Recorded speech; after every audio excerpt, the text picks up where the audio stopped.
राम राम। ये एक हाथ आया है, 2002 का इनका जन्म है। और ये जब हाथ आया तो इनका ये क्वेश्चन था कि क्या मेरे हाथ में कुछ पॉजिटिव है, क्या मैं कुछ कर पाऊंगा। और दूसरी चीज, इन्होंने मतलब ये पूछा कि हाँ क्या मेरा मतलब काम या पैसा होगा मेरे पास।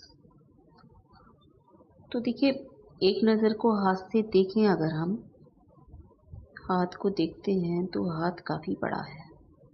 ये देखिए, हाथ काफ़ी बड़ी शेप का है और फिंगर्स उसके मुकाबले में उतनी बड़ी नहीं है। ठीक है, औसत हैं, लेकिन हाथ काफ़ी बड़ा है। हटा देते हैं ये सब।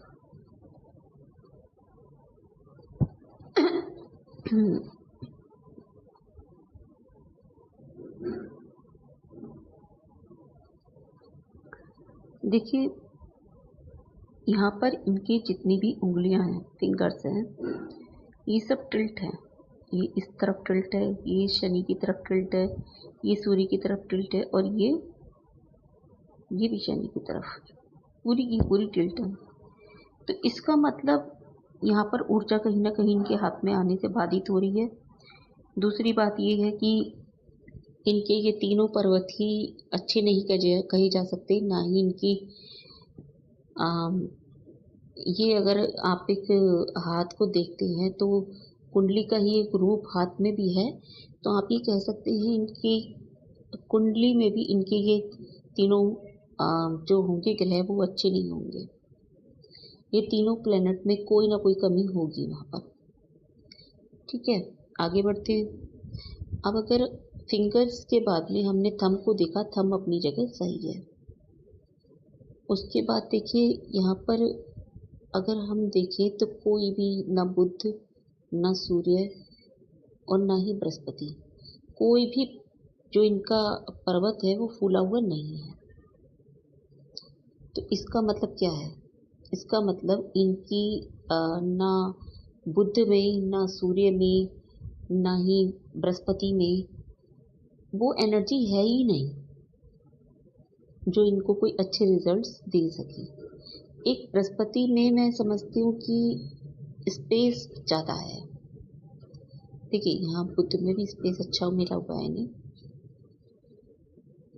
ये स्पेस मिला हुआ है। सूर्य में बहुत कम मिला हुआ है, शनि में भी अपेक्षाकृत कम है।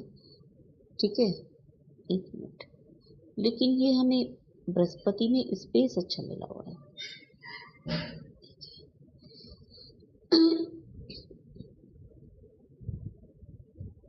हटा देते हैं इसे।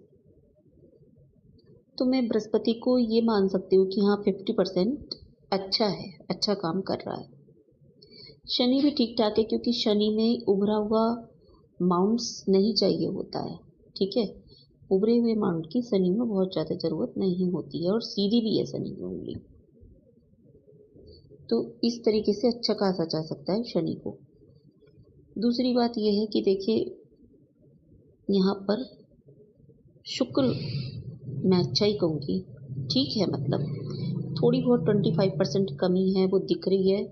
देखिए, इसे थोड़ा सा बड़ा कर लेते हैं। यहाँ पर शुक्र की कोई खराबी दिख रही है। मंगल, अंदरूनी मंगल ठीक है, बाहरी मंगल भी लगभग ठीक है। हाँ, लेकिन इनकी जो मेन लाइंस हैं हाथ के अंदर, जैसे कि हार्ट लाइन है, माइंड लाइन है और जीवन रेखा है। ठीक है, ये बहुत अच्छी नहीं है। आप इनकी क्वालिटी देख लीजिए। अब कोई धागा है, आप उसे किस तरीके से देखेंगे? मतलब ये ना तो इनके अंदर स्ट्रेंथ लग रही है, और ना ही प्रॉपर एक जैसे सीधी रेखा से खींची भी होती है ना। अब किसी रेखा को आप ऐसे करके खींचें, ऐसे, जो कि क्लियर दिखाई दे, कहीं कोई टूटा हुआपन ना हो, फैली भी ना हो, दबाव ना हो। ठीक है, वो चीज़ नहीं दिखाई दे रही है इसके अंदर। तो मैं यही कहूँगी कि इनमें स्ट्रेंथ कम है। इनकी एक बुद्ध रेखा दिख रही है हमें यहाँ से जाते हुए।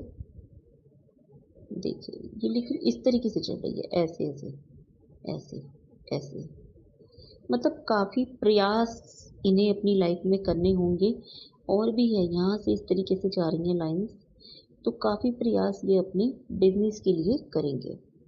कोशिशें कर करके ही ये ऊंचाई पर पहुंचेंगे। अगर इन्हें थोड़ा आगे बढ़ना है तो संघर्ष इन्हें लाइफ में करना पड़ेगा। अब इन चीज़ों की जो हम किसी के हाथ को देखते हैं, हाथ में और कुंडली में क्या फ़र्क है। कुछ चीज़ें जो कुंडली में ठीक से पता नहीं चल पाती हैं, वो हाथ में पता चल जाती हैं। और जो चीज़ें हाथ में अच्छे से पता चल जाती हैं वो कुंडली में पता नहीं चल पाती हैं, और जो कुंडली में चलती हैं वो हाथ में नहीं चल पाती हैं। जैसे कि अब हम इनका देख रहे हैं, सूर्य खराब है, तो हम ये तो नहीं बोल सकते ना कि आपके पापा के साथ क्या हुआ होगा, आपके फादर के साथ क्या हुआ है बताइए, ये तो नहीं बोल सकते ना। लेकिन चार्ट में भी नहीं बोल सकते, लेकिन फिर भी हमें पता चल जाता है। अब जैसे ये देख के तो हम खाली ये कह सकते हैं कि हाँ इनका नेम फेम नहीं होगा, या फिर इनके आत्मसम्मान में वैसे कोई कमी आएगी, ये बोल सकते हैं। लेकिन वो भी हम इन्हें नहीं बोलेंगे, क्योंकि इससे व्यक्ति और नेगेटिव हो जाता है।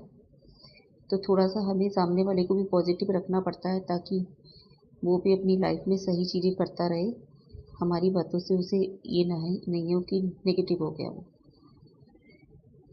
चलिए देखते हैं, इनके चार्ट में आते हैं।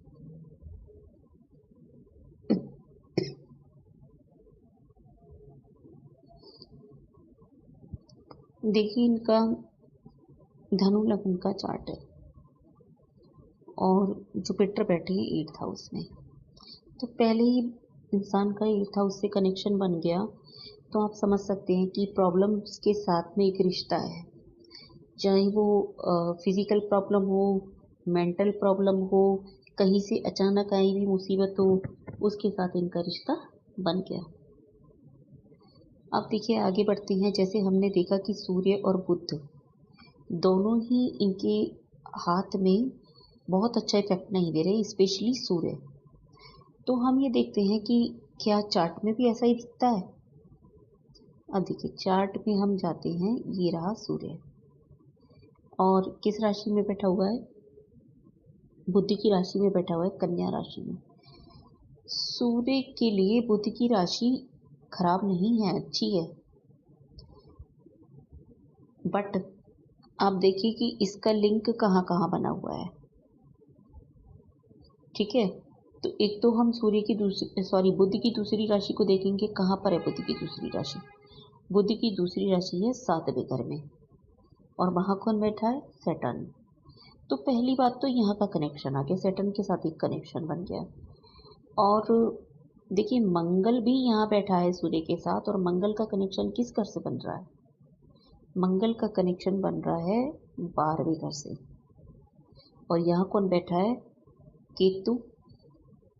ठीक है, पहली बात 8वीं राशि मंगल की और केतु और 12वां घर, तीनों ही चीज नेगेटिव हैं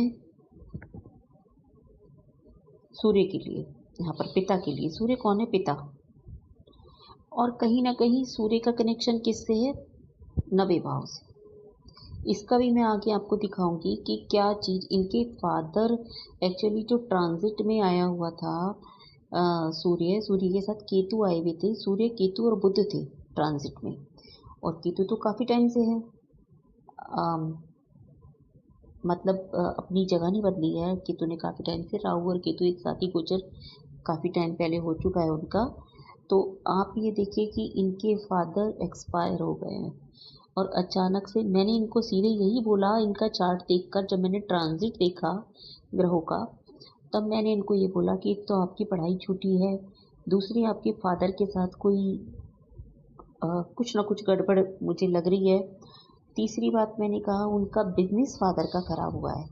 तो ये मुझसे चैट पर बात कर रहे थे, इन्होंने तुरंत चैट काट के और मुझे सीधे कॉल किया और बोले कि आपने इतनी सही बात कैसे बताई। तो देखिए ये चीज़ तो दिखाई दे रही है चार्ट के अंदर, ऐसा नहीं है कि मैं कुछ अलग से बता रही हूँ, वो दिख रहा है। तो इनके फादर के बारे में, इनकी पढ़ाई के बारे में, रही बात इनके बिजनेस की और इनके ग्रो होने की बात। इन्हें ये था कि मेरा एक कुछ मतलब अदालत में कुछ किसी के साथ में केस वगैरह भी चल रहे हैं, पैसों को लेकर चल रहा है मैटर कुछ। तो पहली बात तो मैंने इन्हें बोली, जो इन्होंने मुझे नहीं बताई, कि आपका पैसों को लेकर चल रहा है, बैंक का भी कुछ मैटर है उसमें।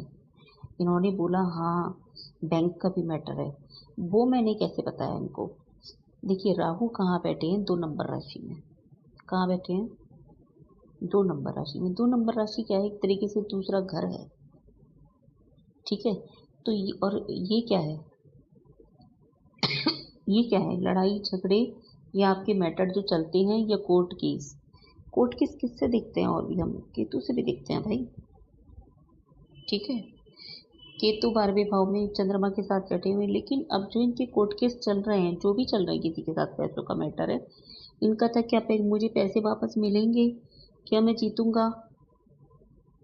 तो एक्चुअली मैंने इनको बोला, क्योंकि मैंने देखा ट्रांजिट इनका, ट्रांजिट में ये राहु बैठे थे चौथे घर में 12वीं राशि में।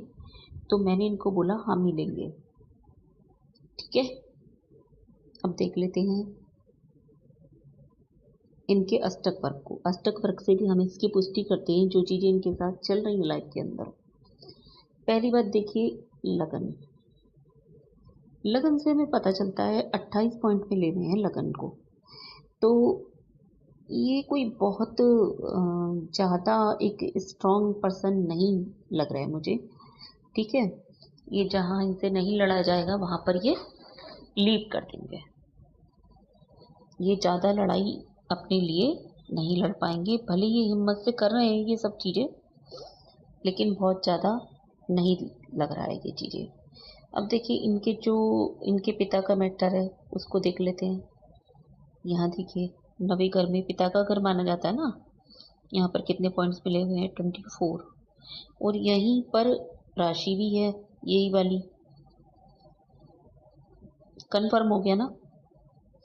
हाँ, इनके भाई बहनों का मैंने पूछा था कि भाई बहनों का साथ आपको मिलता है या नहीं मिलता है, तो इन्होंने कंफर्म किया मिलता है, ठीक है। और देखिए लड़ाई झगड़ों मैटर के लिए देखिए कितने सारे पॉइंट्स मिले हुए यहाँ पर, मिले हुए हैं ना। तो चलिए यही एनालिसिस था इस चार्ट का। नमस्कार, और सब्सक्राइब जरूर कीजिएगा, लाइक कीजिएगा वीडियो को, और चैनल को सब्सक्राइब कीजिएगा। धन्यवाद।